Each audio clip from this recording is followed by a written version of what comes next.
அன்புள்ளம் கொண்ட தனுர் ராசி அன்பர்களே, தனுர் ராசின்றது காலபுருஷ தத்துவத்தில் 9வது வீடா இருக்கு. அந்த ராசிக்கு அதிபதி குரு பகவான். இந்த ராசியில இருக்கக்கூடிய நட்சத்திரங்கள் மூலம், பூராடம், உத்திராடம், 1ஆம் பாதம் இதெல்லாம் இருக்கு. இந்த பொதுவாக இது 9வது ராசின்றது பாக்யஸ்தானம். அதாவது காலபுருஷத்தில் 9வது பாக்யஸ்தானம் அப்படின்னு பேர். இந்த ராசியில இந்த ராசியில எந்த கிரகமும் உச்சமடைகிறதோ நீசமடைகிறதோ கிடையாது. அதே மாதிரி பார்த்தீங்கன்னா பாக்யஸ்தானம்ன்றதுக்கு தகுந்த மாதிரியே 9ஆம் இடம் அப்படின்ற தகுந்த மாதிரியே இந்த ராசிக்கு அதிபதியும் குரு பகவானா இருக்கார். பொதுவாக இந்த ராசிக்காரங்களுடைய சிம்பல் பார்த்தீங்கன்னா வில்லும் அம்புமா இருக்கும். அதனால எதையுமே கடைசி வரைக்கும் முயற்சியோட போராடி வெற்றி அடையக்கூடியவங்களா இருப்பாங்க. ஆனால் இந்த ராசி உபயராசி அப்படின்றதையும் நம்ம புரிஞ்சுக்கணும். இந்த ராசி நெருப்பு ராசி. நல்லா எல்லாத்தையும் சுறுசுறுப்பாக இருப்பாங்க. எல்லாத்தையும் டக்குன்னு எழுந்து வேலையாக டக்குன்னு எழுந்து போகிறதுக்கான தயாராக இருப்பாங்க. எல்லாத்துலேயும் கரெக்டாக இருக்கணும் அப்படின்னு நினைப்பாங்க. அது எல்லாத்தையும் சீக்கிரம் முடிக்கணும் அப்படின்னு நினைப்பாங்க. இவங்களுடைய வேகத்துக்கு மற்றவங்களால ஈடு கொடுக்க முடியாது. இதெல்லாம் அதனால அவங்கெல்லாம் சோம்பேறி அப்படின்னு நினைப்பாங்க. அவங்களால வேலை பார்க்க முடியல, சோம்பேறித்தனமாக இருக்காங்க அப்படின்னு நினைப்பாங்க. இவங்களுடைய ஸ்பீடு அது மாதிரி இருக்கும். அதே நேரத்தில் இவங்களுக்கு கொஞ்சம் ஒரு முயற்சி இருக்கு இல்லையா, அது டக்குன்னு சோர்ந்து போகிறதும் இவங்களுக்கு வாடிக்கையாக இருக்கும். அதனால் கீழே விழுந்தால் டக்குன்னு எழுந்திருக்கிறவங்க, அது மாதிரி குதிரை மாதிரி அப்படின்னு சொல்லலாம். எந்த ஒரு தோல்வியிலையும் தோண்டு போயிட மாட்டாங்க. இவங்களே உற்சாகப்படுதுன்னு எழுந்து முன்னேறக்கூடியவங்களா இருப்பாங்க. இப்படிப்பட்டவங்களுக்கு இப்போ குரு பார்வை இருக்கு. இந்த மாதம் 13ஆம் தேதி அன்னைக்கு 4வது வீட்டில் சனி பகவான் வக்ரம் அடைகிறார். சனி வக்ரமாறுது. அதே நேரத்தில் இந்த 6வது வீட்டில் இருக்கக்கூடிய சூரியன் 7வது வீட்டுக்கு வர்றார். சூரியனுடைய பார்வை வருது. 7வது வீட்டில் இருக்கக்கூடிய சூரியன் 8வது வீட்டுக்கு போறார். ஆமாம், 7வது வீட்டில் இருக்கக்கூடிய சூரியன் 8வது வீட்டுக்கு போறார். சூரியனுடைய பார்வை மறையிறது. அதனால இந்த மாதத்துக்கு பின்பகுதியில் இவங்களுக்கு கொஞ்சம் சோர்வு வரத்துக்கு உண்டான வாய்ப்புகள் மிக அதிகமாக இருக்கு. அரசாங்க காரியங்களை ஜாக்கிரதையாக இருக்கணும்.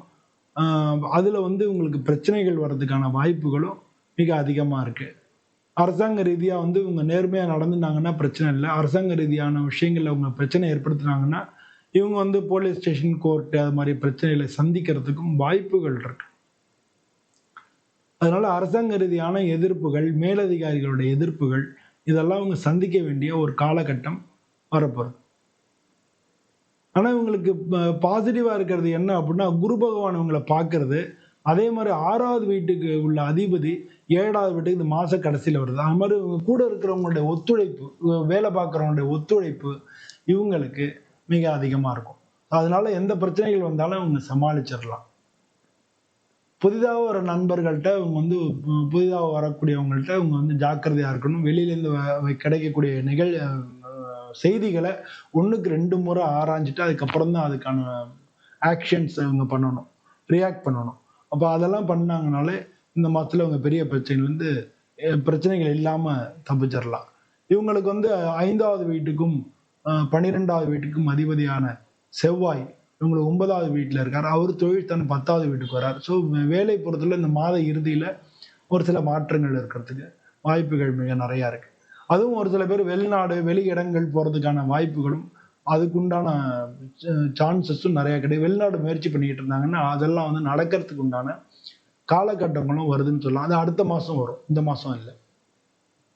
ஸோ பொதுவாக இந்த மாதத்தை பொறுத்தளவில் உங்களுக்கு நல்லாவே இருக்குன்னு, குரு பார்வை இருக்கு, நல்லாவே இருக்குன்னு சொல்லணும். ஆனால் சூரியன் 9வது வீட்டுக்கு அதிபதியாக இருக்கக்கூடிய நவகிரகங்களுக்கும் தலைவராக இருக்கக்கூடிய சூரியன் இவங்களுக்கு 8ஆம் இடத்துல மறையிறதுனால இந்த மாதத்தோட பின்பகுதி உங்களுக்கு ஒரு சில சோர்வுகள் ஏற்படலாம். உடல் சோர்வாகவும் இருக்கலாம், அரசாங்க ரீதியான பிரச்சனைகள் இருக்கலாம், இல்லை மேலதிகாரிகளோட பிரச்சனையாகவும் இருக்கலாம். ஸோ அந்த மாதிரியான விஷயங்களை இவங்க இந்த மாத பின்பகுதியில் இவங்க சந்திக்க வேண்டி வரலாம். இதுதான் இந்த மாதத்தை பொறுத்தவரை அவங்க தெரிஞ்சுக்க வேண்டியது. குடும்ப ரீதியாக இப்போ முன்ன இருந்ததை காட்டிலும் இந்த பிரச்சனை முடிவுக்கு வரும். உடல் ரீதியாக முன்னைக்கு இப்போ கொஞ்சம் உற்சாகமாக இருக்கும். எல்லா விஷயத்துலையும் முன்னோட அதிகமாக உங்களால் செய்ய முடியும். வேலைப்பளுக்கு குறை, எவ்வளோ வேலை வந்தாலும் இவங்க அதை எடுத்து செய்யறதுக்கு உண்டான கெப்பாசிட்டி இவங்களுக்கு இந்த மாதத்தில் வந்திருக்கும். பொதுவாக இந்த ராசிக்கு அதிபதி குரு பகவான்றதுனால வியாழக்கிழமை குரு பகவானுக்கு விளக்கு போடுறது, அதுவும் சிவன் கோயிலில் இருக்கக்கூடிய குரு தட்சிணாமூர்த்தியை போய் வணங்குறது, ஒரு 3 தரம் சுத்துறீங்க, ஒரு தரம் சுத்துறதுக்கு ஒரு விளக்கு அப்படின்னு 3 தரம் சுத்தி விளக்கு போடுறது, இந்த மாதிரிலாம் பண்ணிக்கிறது இந்த மாசத்துல உங்களுக்கு மிக நல்ல பலன்களை தேடிக்கொண்டு வந்து கொடுக்கும் அப்படின்னு நம்ம உறுதியா சொல்லலாம். உங்களுடைய சுய ஜாதகத்தை நீங்க பார்த்துக்க வேண்டியது அவசியமா இருக்கு. சுய ஜாதகத்துல எப்படி இருக்குன்றத பார்த்துட்டு அதுக்கு தகுந்த மாதிரியான விஷயங்களை நீங்க செய்ய முன்னெடுக்கும் பொழுதுதான் அது நல்லா இருக்கும்.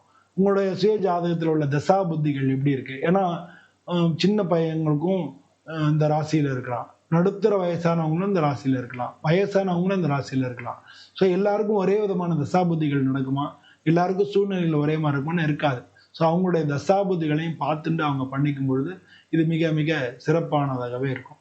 ஸோ அவங்களுடைய தசாபுதியை உங்க பக்கத்துல உங்க குடும்ப ஜோதிடரோ இல்லை உங்க தெருவில் இருக்கிற ஜோதிடரோ அவங்கள்ட்ட கொண்டு போய் காமிச்சு பாருங்க. அப்படி யாரும் இல்லாத பட்சத்துல நீங்க என்ன இந்த நம்பர்ல தொடர்பு கொள்ளலாம்.